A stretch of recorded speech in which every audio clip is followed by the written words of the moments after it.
Muito bem, senhoras e senhores, esse vídeo é bem intenso, tem muita informação, vamos com bastante calma e vamos lá que sucesso está nos esperando. Ó, então é o seguinte, eu vou explicar agora este método que é chamado de Reckwitz-Fissler, os dois pesquisadores que inventaram este método para determinar o índice de confiabilidade. Esse método, muitas vezes o pessoal chama de Form First Order Reliability Method. Não é exatamente isso, mas de fato, a maioria das pessoas quando fala em form quer fazer uma referência a este método. A ideia dos dois foi o seguinte: uma vez que você estava fazendo FOSM, você sempre estava preocupado em definir média, desvio padrão, você nunca fazia nenhuma menção sobre qual que era a função de distribuição de cada variável. Já aqui ele fala, poxa, por que não utilizar esta informação? E ele parte do princípio do seguinte, né? Imagine que você tem duas variáveis normal padrão, né? Então imagina, se você quer saber a CDF, você faria isso daqui. Se você quiser saber a PDF, você faria isso daqui para o ponto de projeto. Então isso aqui é padrão, né? Veja que você tira a média, divide pelo desvio padrão e você analisa no ponto de projeto. E eles falaram assim, olha, que tal a gente pegar e criar uma média e um desvio padrão que são equivalentes. Tá vendo aqui esse Ezinho de equivalente? E que vai fazer com que essa operação resulte no mesmo valor da CDF e da PDF, da função seja ela qual seja. Então, no ponto de projeto, essa função, que vamos supor que é uma log normal, né? O resultado da CDF e o resultado da PDF da log normal, eles vão bater com o resultado de uma função normal. Lembrando, essas duas equações aqui, eu até peguei no livro, só para relembrar, isso aqui está definido das suas aulas anteriores. Ó, quando eu falei sobre funções normais, você vê aqui no livro a equação para a CDF e a equação para a PDF, tá? Então eu vou forçar um ponto equivalente, que tem a média de o padrão equivalente, em que CDF e PDF da log normal, da logamba, ou seja o que for, dê corretamente, dê o mesmo valor, não corretamente, o mesmo valor. Então, ó, qual que é a primeira ideia aqui? Então eu preciso isolar μ de x e sigma e de x, né? E μ. Bom, eu tenho duas equações e duas incógnitas para eu estar isolando, né? Então, ó, eu vou começar a partir daqui. O que eu vou fazer? Eu vou fazer o inverso da CDF de um lado, o inverso da CDF do outro. Então, o que vai acontecer? Eu vou ficar com inverso do valor da minha CDF para essa função no ponto de projeto. Tá? Isso aqui é CDF normal, lembrando disso. É igual a x estrela menos μx equivalente sobre sigma e equivalente. Então, vamos tirar daqui, eu vou tirar o μ, tá? Então, ó, μxe, ele vai dar o quê? Vai dar, ó, primeiro eu saio multiplicando estes dois, aqui está negativo, então, ó, vamos fazer o seguinte, vou colocar aqui, ó, x estrela menos sigma x e, que multiplica o inverso da CDF normal de f de x no ponto de projeto. Então, aqui está a equação que eu estarei utilizando, independente de qual que é a função CDF, o valor da função CDF que eu estou utilizando, para achar essa média equivalente. Então, essa função é muito importante. Próximo, vamos isolar aqui o sigma, tá? Então, a partir daqui, vou tirar o sigma. Bom, como que eu vou fazer isso daqui? É mais fácil do que... Ó, já que eu tenho aqui o sigma, né? Vamos tentar tirar ele por aqui. Ó. Então, ó, sigma x e é igual a 1 sobre fx, x no meu ponto de projeto, multiplica, então aqui é o valor da PDF, em x estrela μ(xe), sigma xe. Bom, ainda preciso pensar aqui um pouquinho. Ó. Veja que isso daqui é isso daqui. Ok? Então, o que eu vou fazer? Em vez de eu pegar e fazer isso, eu vou fazer o inverso da CDF normal dessa função neste ponto. Então, vamos colocar isso aqui. Ó. Então, no finalmente, vai ficar sigma xe é igual a 1 sobre PDF no ponto de projeto, vezes, e olha só, aqui é PDF do inverso da CDF neste para o valor da minha CDF no ponto de projeto. Então, vocês vão ver que isso aqui você tem que tomar bastante cuidado na hora de estar fazendo o teu programa, tá? Que isso daqui, essa equação e essas equações você vai ter que pegar e colocar lá no teu programa, tá? Então, μ e sigma tá aqui, qual que é a equação? Tenha bastante cautela aí na hora de implementar essas duas programações. Então, agora, ó, vamos lá de volta ao nosso programa, tá? Vamos inverter aqui. Ó, eu peguei o seguinte, eu peguei o programa que a gente já estava fazendo, que a gente fez no vídeo anterior, quando eu resolvi o 5.5, ó, tá até aqui. Só mudei o cabeçalho, tá? Então, ó, agora é Reckwitz-Fissler Method, mais ou menos, form. Bom, na verdade hoje é dia 22, mas aqui está dia 19. Então eu vou criar uma rotina, ó, minhas referências, o livro de vocês e também as minhas próprias notas de aula quando eu fiz confiabilidade, que são muito boas. Ó, então, o exemplo agora, eu vou trabalhar com vocês no exemplo 5.11. Esse exemplo 5.11, na verdade, está na página 127, tá? 127 vai até a 129. Então, ó, primeira coisa, então esse daqui é exatamente o teu programa que você já tinha. Eu quero criar em cima dele. Ó, a minha função de estado limite não é mais essa função de estado limite. Qual que é a função estado limite agora? Bom, vamos dar uma olhada aqui no exemplo. Então, página 127. Bom, aqui está o teu exemplo. Ó. Então, na verdade, o que você está fazendo é nada mais, nada menos que módulo plástico vezes Fy, ou seja, isso aqui é a resistência plástica e o momento que é o que está sendo aplicado. Tá? Então, é uma das equações, funções de estado limite mais simples que existem. Tá? E lá no final, a hora que você olhar no seu livro, você tem aqui uma tabela com todos os dados. Ó, é uma função z, é uma função normal, média 100, coeficiente de variação 4%. Fy, log normal, média 40, coeficiente de variação 10. E daí o m, o momento aplicado, segue uma função extreme type 1, ou uma Gumbel, média 2000, coeficiente de variação 10. Tá? Então, ó, primeira coisa, essa daqui é a função que você vai estar utilizando, então vamos colocar ela aqui. Então é uma função em que eu vou ter z. Bom, vamos chamar aqui ó, x1 vezes x2 menos x3. E quem que é x1, quem que é x2, x3? Por isso que eu quero colocar aqui tudo utilizando o mesmo programa. Né? x1, z, x2 é o meu Fy e o x3 aqui é o que? O meu m. Então, ó, isso daqui cai fora. Então, tá aqui a minha equação, né? Então, ó, vamos tirar tudo isso daqui, porque isso aqui era particular do exemplo anterior, né? Então, vamos fazer uma limpa aqui. Opa.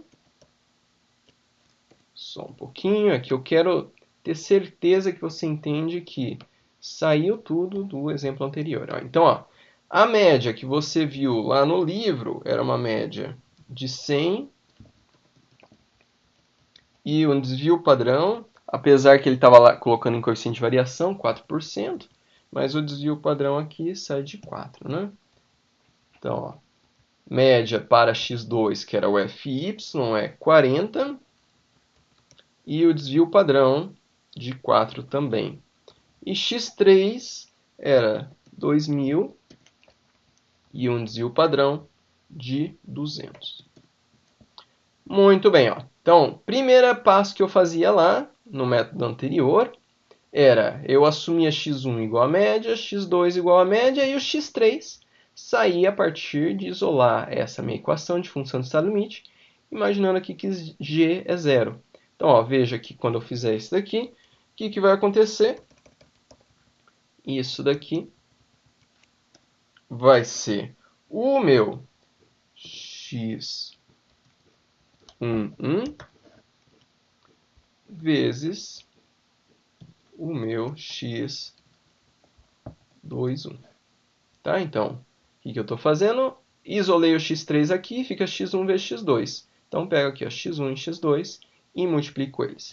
Então, ó, vou fazer essa iteração, coloquei aqui um erro e um beta, número qualquer, e eu estou falando aqui que o meu erro vai ser de 0.01, vou ficar fazendo esse programa até acontecer. Defino as variáveis padrões, muito bem, posso deixar isso daqui da forma como está, e agora o que eu vou fazer vai ser definir o vetor de derivadas parciais. Lembrando com vocês que, dá uma olhada no vídeo anterior, se você tiver alguma dificuldade, o que eu fazia? Eu pego a minha função de estado limite, derivo ela em função de x1, eu acho g1, derivo em função de x2, acho g2, x3, g3, né? Só que o que eu preciso fazer? Eu preciso multiplicar aqui pelo desvio padrão, além disso, né? Então, ó, o que acontece? A primeira coisa, derivo em função de, deixa eu ver, de x1. Então, se eu derivar em função de x1, e é negativo, é por isso que eu estou me confundindo aqui, menos a derivada. Então, isso aqui vai ficar x, se eu pegar e derivar aqui em função de x1, vai sobrar o x2, então x2, 1, vezes o meu desvio padrão de 1, tá? Porque aqui não tem nada. Então, ó, próxima. Então, agora vai ser multiplicado pelo desvio padrão de 2. Então, é menos quem? O x1, porque agora eu derivei em função de x2, ficou o x1 ali, só que tem o negativo ainda. E o próximo, derivo em função de x3, então vai ficar menos 1, com o negativo que já estava na frente, some o negativo, e aqui vai ficar para mim simplesmente menos 1 com menos 1 dá 1, então ficou simplesmente o desvio padrão de 3. Muito bem, defini aqui o vetor de derivadas parciais. Agora, vamos pegar, dar uma olhada aqui, ó, o beta vai continuar a mesma coisa, o alfa vai continuar a mesma coisa, o Z4 e Z5 também continuam a mesma coisa. Ó, reduzir as variáveis no ponto de projeto e calcular o erro, né? Então, cuidado aqui que o que está acontecendo? Esta minha variável aqui ainda precisa ser alterada. Mas eu posso fazer isso daqui a pouco. Aliás, por que não agora, né? Então, vamos só pegar aqui um segundinho. Então, aqui vai ficar o meu x1, que agora, na verdade, passou a ser o x4, vezes o meu x5, né? Vezes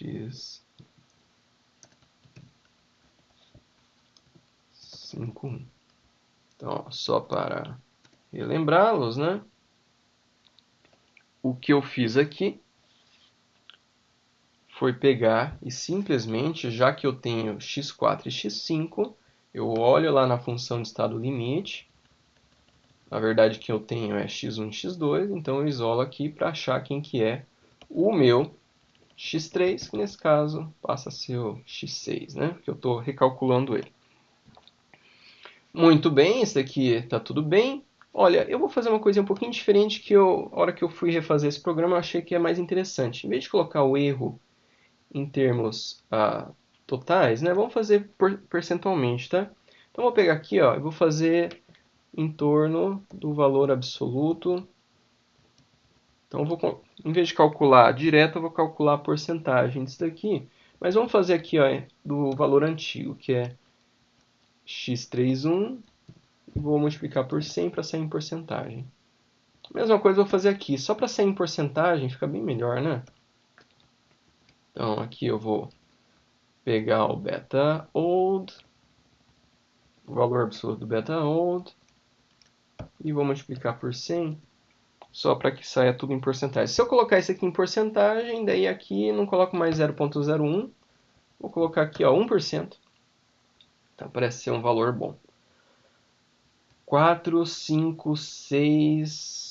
Muito bem, então agora eu acho que eu já estou pronto para quê? Para pegar e inserir o novo passo, né? Então, o novo passo, ele vai ser um passo que ele vai entrar logo aqui a partir do erro.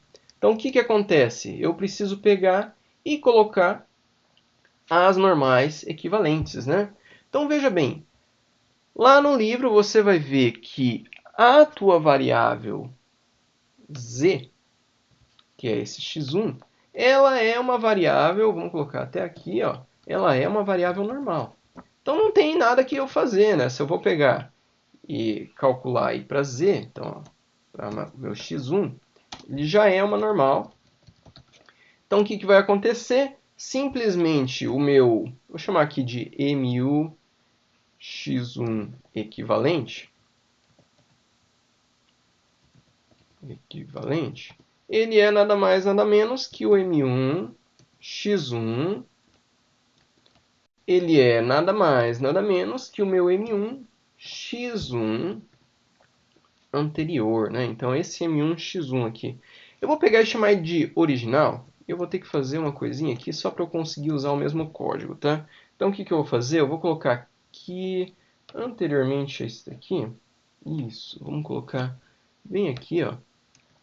Eu vou ter que fazer uma saladinha aqui de nomenclatura, mas você vai me entender por quê. Então, eu vou colocar aqui M1x1 original. Antes de entrar no loop, eu vou te chamar de M1, quem vai assumir o valor de M1x1.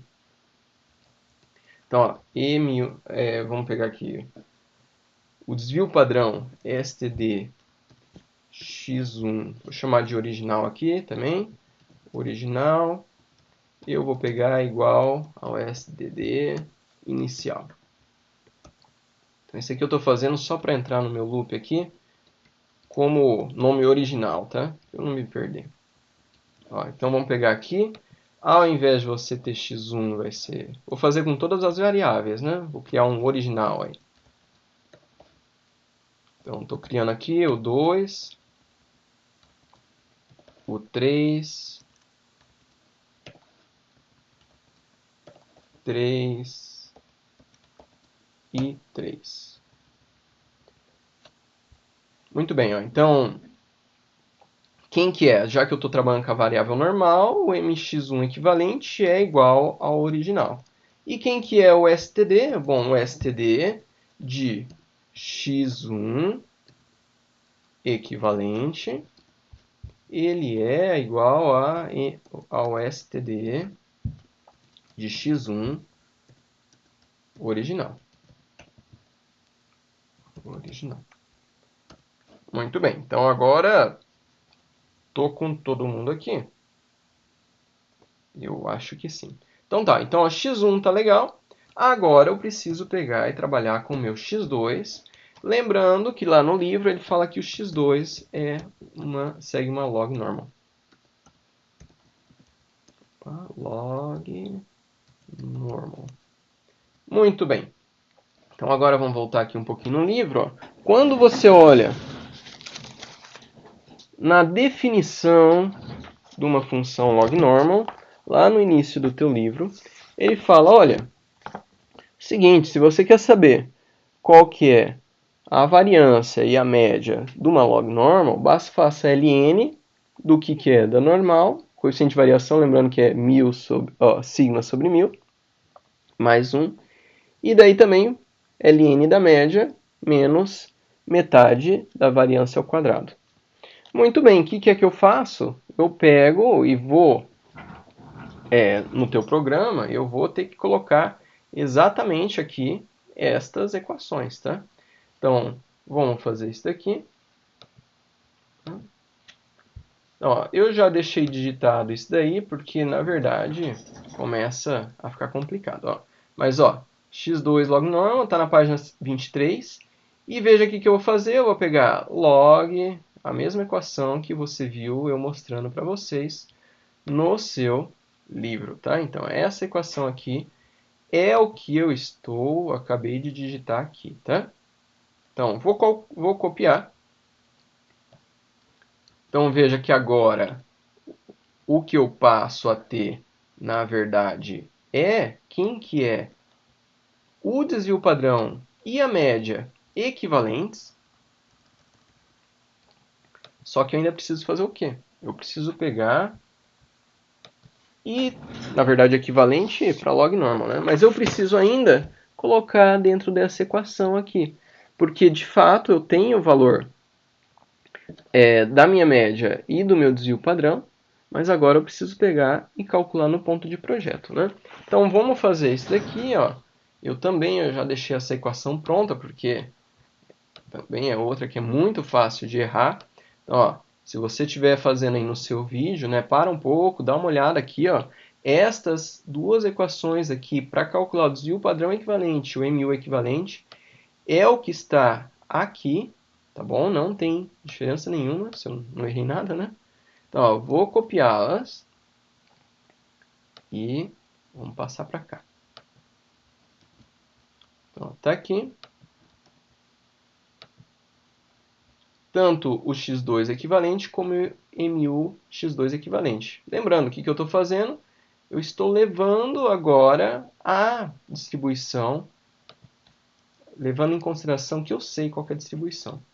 Agora, a gente precisa fazer para a terceira variável, que é o meu x3. Então, esse daqui era uma log normal. Agora, o meu x3 é uma Gumbel.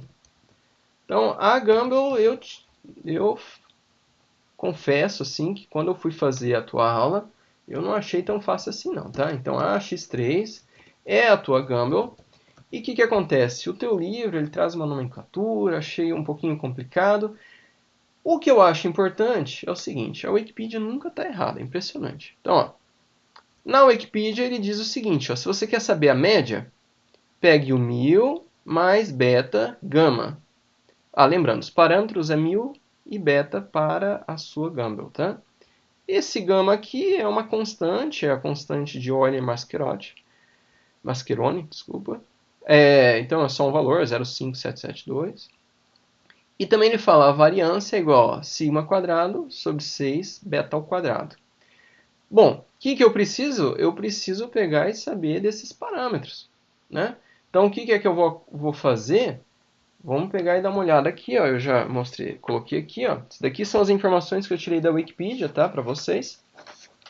Então eu tenho os parâmetros aqui, 1000 e beta. Vamos pegar e ter que isolar isso daqui, né?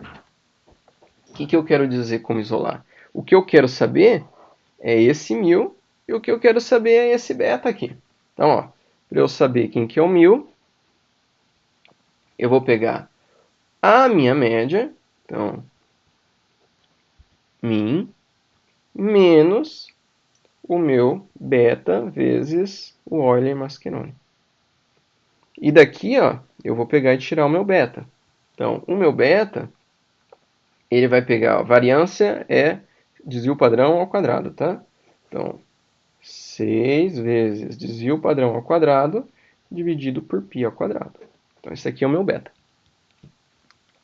De novo, por que eu estou fazendo isso aqui? Porque eu estou mudando a base para a base normal, né?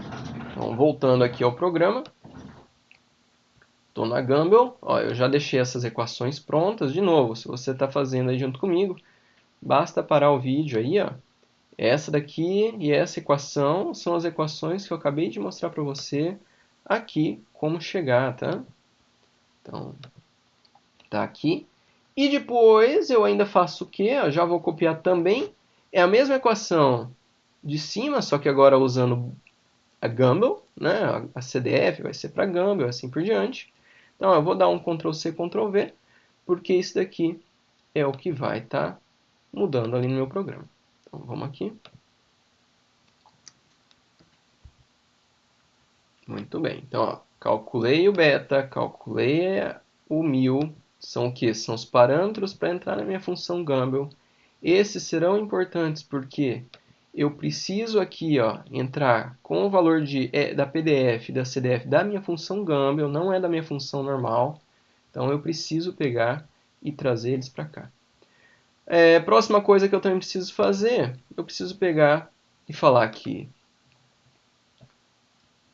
agora ele precisa calcular M1000 de x1, M1000 de x2, tá? E é o equivalente que eu acabei de calcular agora para trás. Então, isso aqui é simplesmente aí para fazer com que o meu programa rode sem nenhum problema, né? Então, vamos aqui. Então, mudei a base.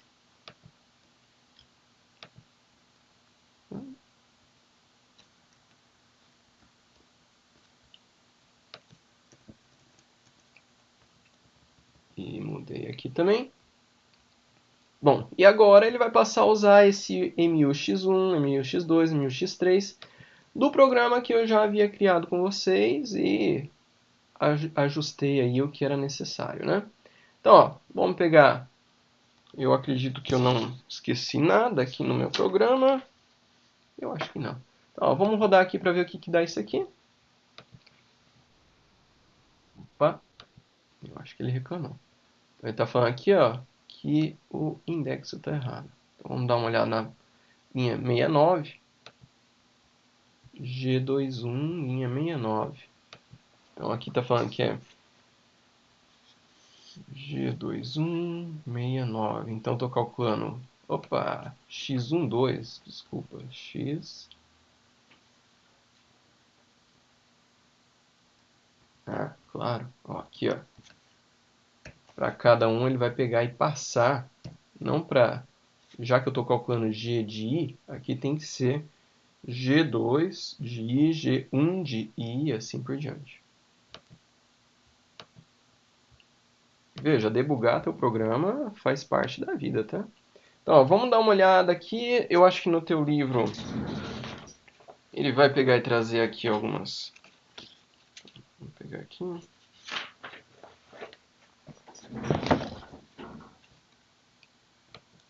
Vamos dar uma olhada aqui, ó. Então, essa aqui é a tabela das iterações, ó. Então, começou com 100, foi para 40, 4.000. Vamos dar uma olhada aqui que o programa está fazendo. Então, esses aí são os valores de x, né? Será que é esse daqui?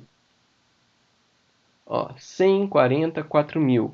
E daí ele passa a ser 97, 32, 3 e 14. Vamos dar uma olhada no livro.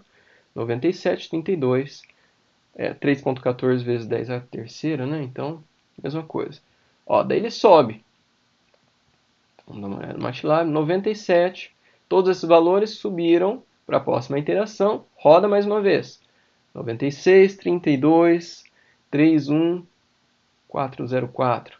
Então, ó, veja que é muito próximo aqui do que o livro está trazendo para você. E assim vai. As iterações vão rodando até que eu chego aí no meu beta, 4.002.